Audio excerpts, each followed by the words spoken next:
Yes, today we start base. First we discuss what do we mean by the base. Yes. So first we will discuss the definition of base.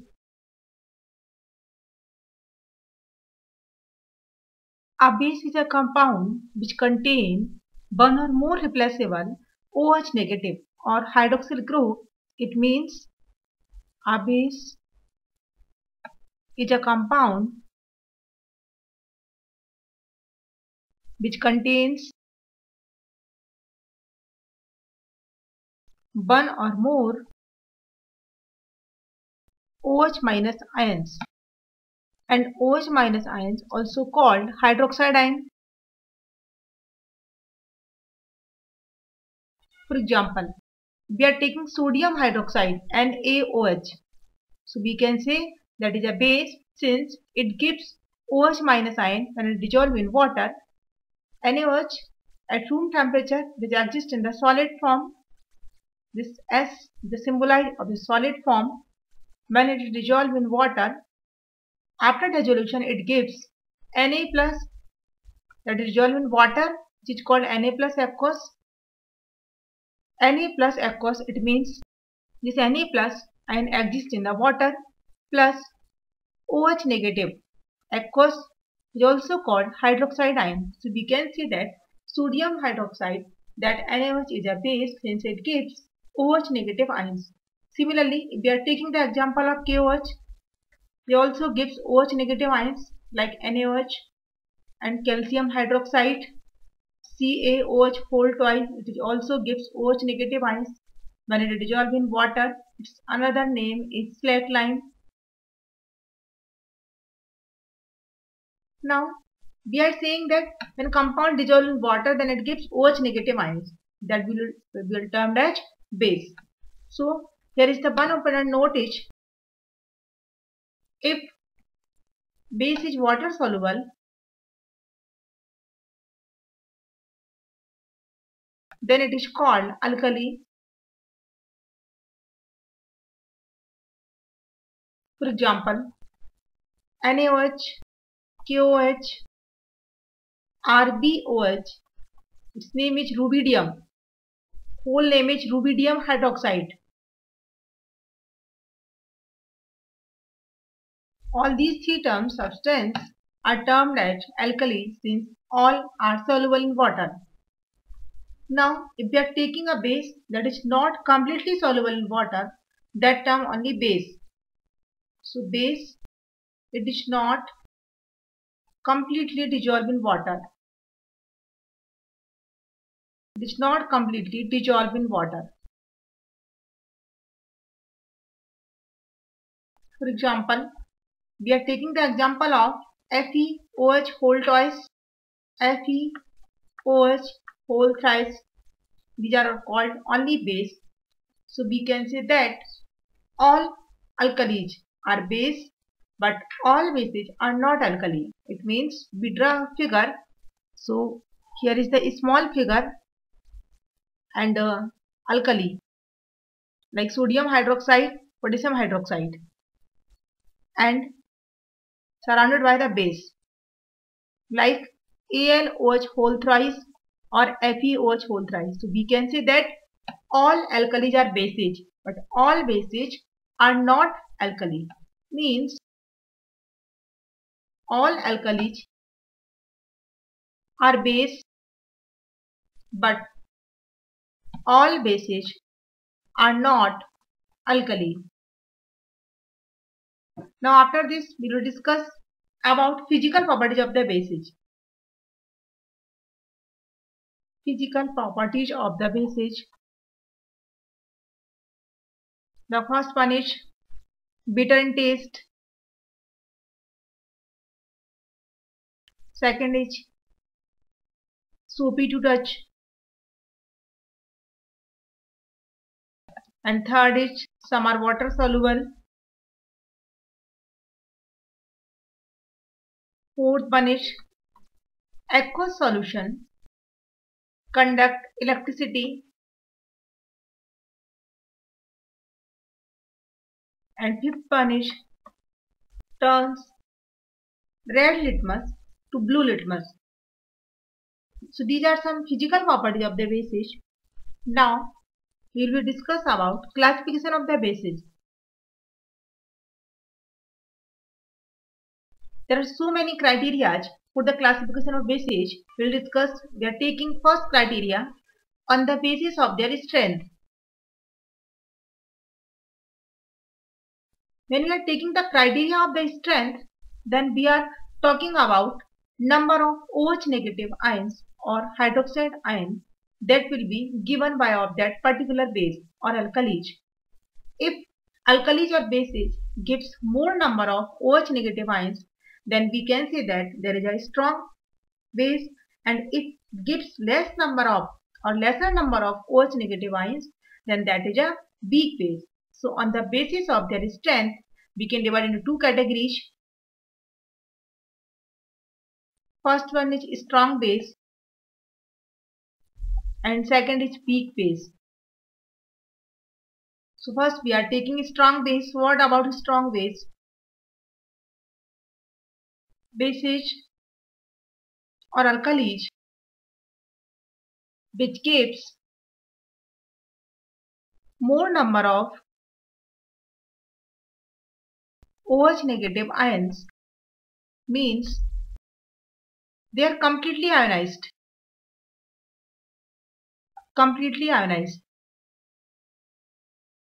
For example, if we are taking sodium hydroxide, when dissolved in water, it gives Na plus and OH negative ion.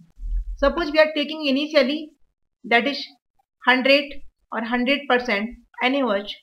Now after reaction or after dissolving the water, it gives 99.99% OH negative ions. So we can say that is completely ionized. Ionization means the breaking of this sodium hydroxide. The breaking of this sodium hydroxide process is called ionization process. Since this breaking process or after this breaking process, it gives positive and negative ions. That's why this process is called ionization. So if this sodium hydroxide gives 99.99% OH negative ions, then we can say that is a strong base. It means it's a completely or almost completely ionized. Similarly, if we are taking another example like potassium hydroxide, when dissolved in water, it gives K plus aqueous plus OH negative ions. It also gives 99.99% OH negative ions. So we can say both NaOH and KOH are strong base. It means both are completely ionized. Means both are gives 99.99% hydroxide ions. Now the second is weak base. Bases which gives less number of OH negative ions, that is hydroxide ions, means these bases are partially ionized. For example, if we are taking ammonium hydroxide NH4OH, after ionization it gives NH4 plus and OH negative ions, but the number of this OH negative ions up to 30%. It means after dissolving the water, aqueous solution of NH4OH contain 30% OH negative ions and remaining 70% it contain NH4OH. So we can say that is not completely ionized. So that is termed as weak base. Similarly, we are taking the example of silver hydroxide. If we are taking the another example of silver hydroxide, then silver hydroxide KgOH, it also gives lesser number of hydroxide ion. So it is also called weak base. Now the second criteria on the basis of their concentration. On the basis of the concentration, bases are of two types. First is dilute base and second is concentrated base.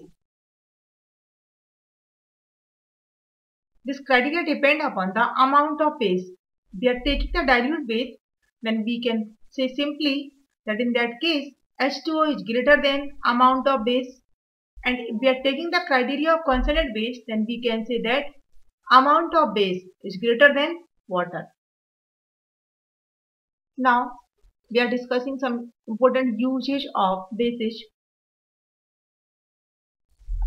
First is, if we are taking the example of calcium oxide, also called quicklime. It is used to neutralize acidic nature of soil. Used to neutralize acidic nature of soil. It means when due to acidic rain or excessive use of fertilizers, when soil becomes acidic, then by the using of quicklime, we can neutralize of the soil.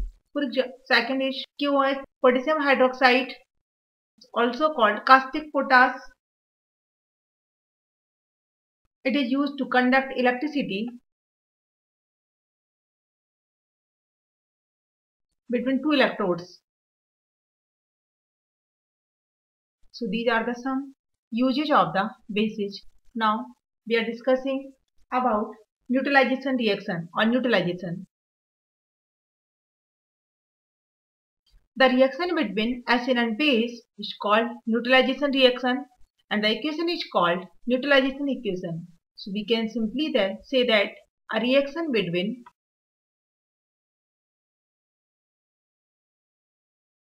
acid and base called neutralization reaction. After this reaction, the product is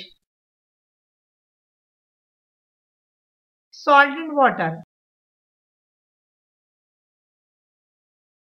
We can simply write that acid plus base, when both are react, after the reaction it gives salt and water. If we are taking the example of HCl in place of acid and base NaOH, after the reaction it gives salt, that will be NaCl and H2O. So that is called neutralization. And here is the 57.1 kilojoule heat is released. So we can say that neutralization reaction is always exothermic reaction. And in the neutralization reaction, if we are taking strong acid and strong base, then always it is released, the amount of heat is 57.1 kilojoule per mole. So if we are taking strong acid and strong base, and after this reaction it gives salt and water plus amount of heat, that will be 57.1 kilojoule.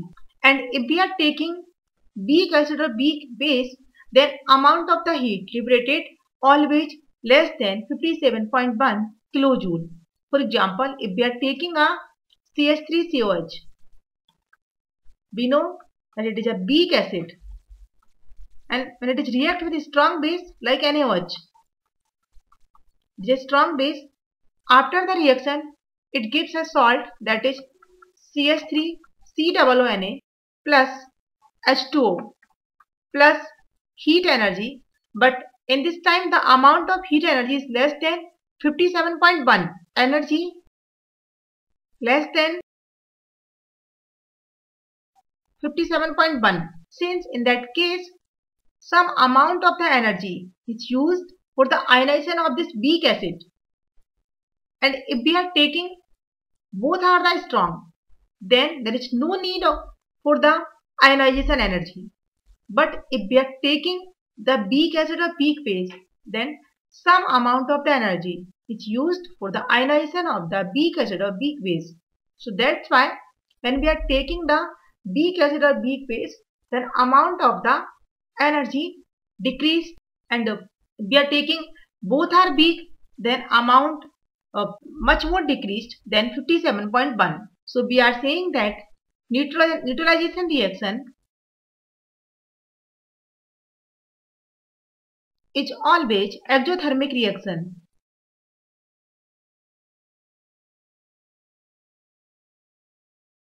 Means in this reaction always heat is released. Its amount, it's maybe 57.1 or less than 57.1, which depend upon the strength of acid or base. Now we are discussing the importance of neutralization in everyday life.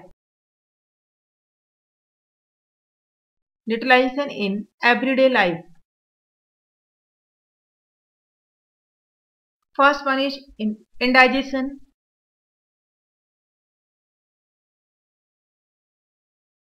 Do you know that our stomach releases HCl? Sometimes releases of HCl is too much. Due to this excess of HCl, acidity is created. So for neutralization of this HCl or acidity, we are using magnesium hydroxide. It is also called antacid. Antacid means which works against acid. It is also called milk of magnesia. Sometimes you are using the ENO. ENO. What is the use of ENO? ENO means it's a basic component and it's used for neutralize the acidity. It means when our stomach produces too much HCl, then for neutralizing the acidic environment due to create the HCl, we are using some antacids. For example, milk of magnesia, that is called magnesium hydroxide, or we are also taking baking soda, that is sodium hydrogen carbonate NaHCO3, it's called baking soda, or we are simply taking ENO. Basically ENO contains this baking soda. And the second one is ant bit. The stings of bees and ants contain formic acid. Its corrosive and poisonous effect can be neutralized by rubbing soap which contains an alkali, that is sodium hydroxide, or by rubbing baking soda that contains sodium bicarbonate, or by calamine solution, that is zinc carbonate. The stings of wasp contain an alkali and its poisonous effect can be neutralized by an acid like acetic acid present in vinegar.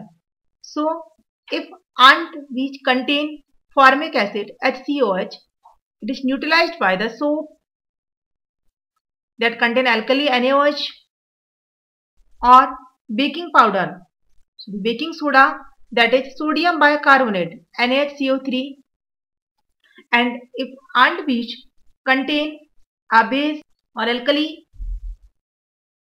then it is neutralized by the using of acetic acid CH3COH that is present in vinegar. Now the third application in the soil treatment.